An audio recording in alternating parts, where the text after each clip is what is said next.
the sun out now, that could have a big effect on these cars when it comes to trying to pass. 3-car battle for 4th place. Matt. And Mike, one guy to keep an eye on, he's just been settling in right there in 6th, is Martin Truex Jr. He had a big grip issue earlier in the race. They've been making big progress. Not as bad now, it's just a tick on the free side. You can hear it in their voice. A lot of confidence in this 56 pin.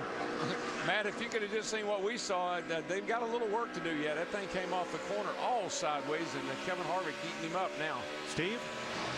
And I think, guys, Kevin Harvick was being conservative. About 40 laps ago, he reportedly had a very bad vibration. We've talked a lot about the rubber building up in the racetrack. The last few laps, he's reported no problem whatsoever.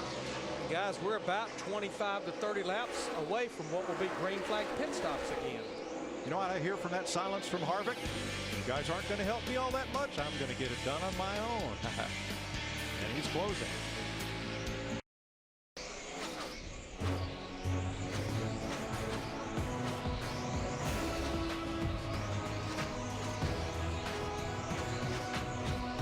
Next weekend, the stars come out for the Sprint All-Star Race. It's live Saturday night and only on Speed. And Trevor Bayne is expected to compete. Our Daytona 500 winner has said that the double vision issues that he's had are just about taken care of. And he and Jack Roush will test at Gresham Motorsports Park this week to prepare for his first All-Star Race appearance.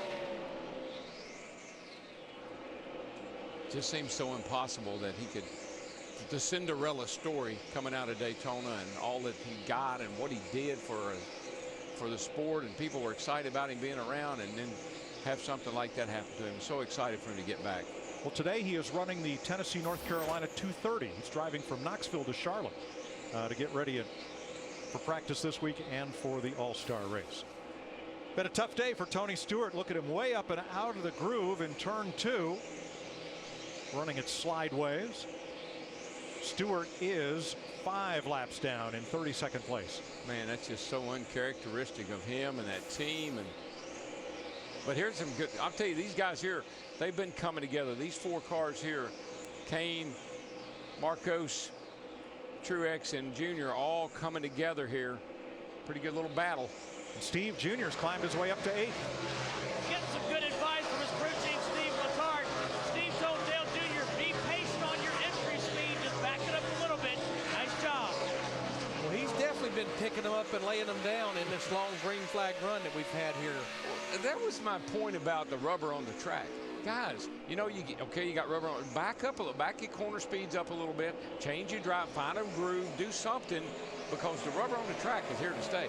And you saw Stewart go way up the racetrack to let Ambrose and Truex by. I thought perhaps he might have a tire problem, but no, he was just being out of the way of the quicker cars. Yeah, Marcos is he's definitely got the handling problems right now. That's why he's letting these guys go by. Krista? Loose everywhere. That's the problem for Marcus Ambrose. Loose in and off.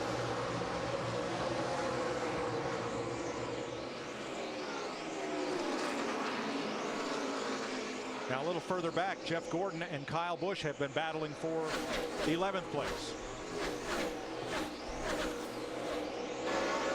24-2 back coming. 1 back, inside, by himself. Whoa. Come tell. Was there a little contact there? I think there might have been, but there was some, I think it went both ways. We just didn't catch it the other way. Your Pizza Hut fan favorite currently runs in 11th, 12.5 seconds off the lead. And that left rear tire had some pretty serious rub on there too, so you got to keep an eye on that thing. Dick? Well, Jeff Gordon started in the 21st spot, Mike, and they simply have not gotten the car to his liking so far today. He's voted up to the 11th, and there have been times during the course of the day when he has said the car is as fast as anybody, but his lap times have not equaled the guy on the lead. Right now, he's about 13 seconds behind leader Carl Edwards. And you just saw Matt Kenseth in the 17. His car took off right in the middle of the corner. Hey, crew chief, How much longer before we pit? I gotta come to pit road. And more importantly, what are you going to do for this condition? Yeah, we right. don't see this often. Well, and you know what I'm seeing though? I'm seeing these guys.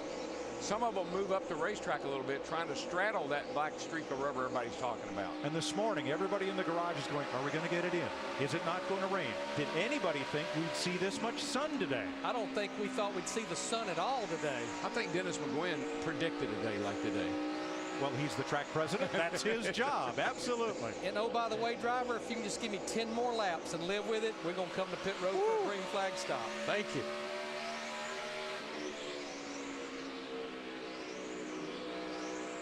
Well, now in 1 and 2, several drivers have climbed the hill to get way away from the rubber buildup. Ryan Newman, Kurt Busch, others have really climbed the hill to look for the high groove.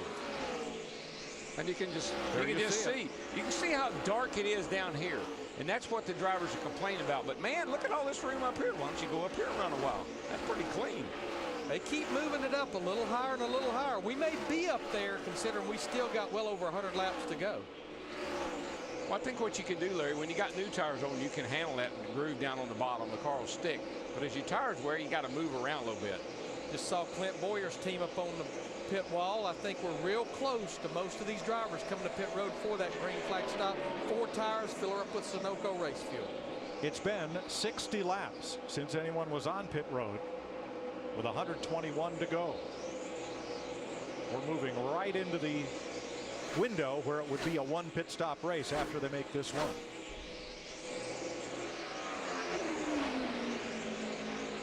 Been a strange day, an up and down day to be sure for Clint Boyer. And remember the bouts with the wall he had yesterday and the last race.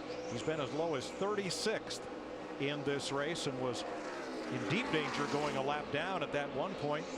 And now he has fought his way to 3rd. Clint's wild ride, man, yesterday, and then what happened to him at Darlington, but it's good to see him make a recovery here. Got a good car.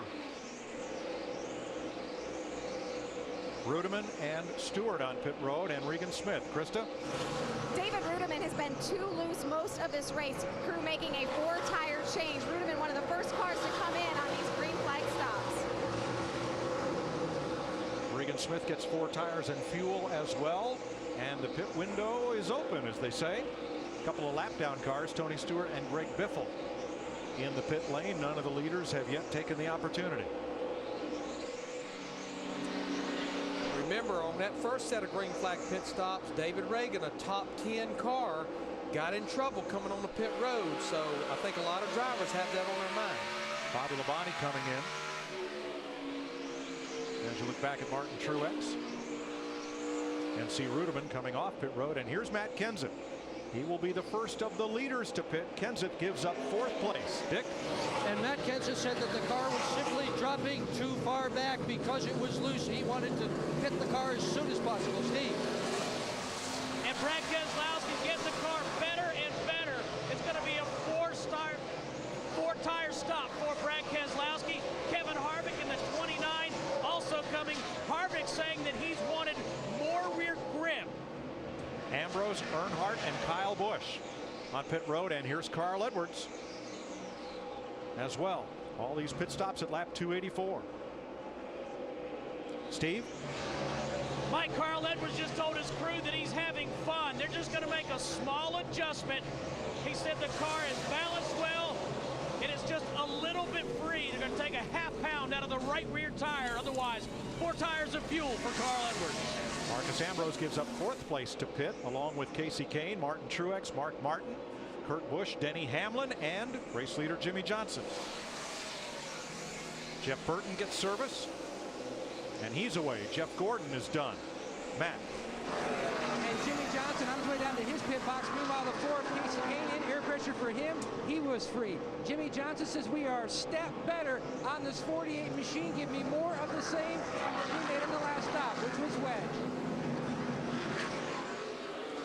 Clint Boyer, Casey Mears, Dave Blaney, and Travis Kvapil making their stops. And Chad Knautz's crew completes work on the 48, and Johnson's back out. The same as before, in about a 4 to 5 lap window, we cycled through the green flag pit stops as Carl Edwards. It's actually going to be a little bit behind Jimmy Johnson in that 48 car. one more pit stop to go. I know why, Larry. They held to 99 a little bit long to be sure they got him full of fuel. They were really, really hanging on the fuel can, even though the tires had been changed. And the race leader for the first time today was Juan Pablo Montoya.